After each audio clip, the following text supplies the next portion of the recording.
Nasakote sa isinagawang buy-bust operation ng Pasig City Police Station ng Eastern Police District ang isang lalaking drug suspect sa kahabaan ng Barangay Rosario sa Pasig City. Kinilala ang suspect na si alias Nono, 51 anyos, isang welder at residente ng naturang barangay.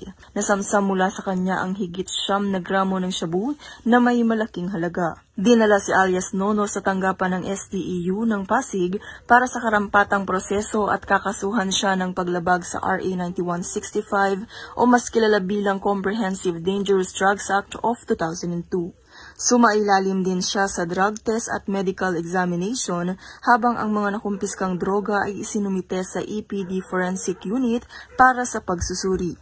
Pinuri ni Police Brigadier General Aden T. Lagradante, District Director ng EPD, ang matagumpay na operasyon at tiniyak ang tuloy-tuloy na kampanya laban sa iligal na droga upang mapanatili ang kapayapaan at kaligtasan ng mga pamilya sa Pasig at sa buong distrito. Mula dito sa Metro Manila, ako po ang inyong PNN Correspondent, Police Corporal Abigail Rojas, alagad ng batas, taga-taguyod ng Balitang Pulis.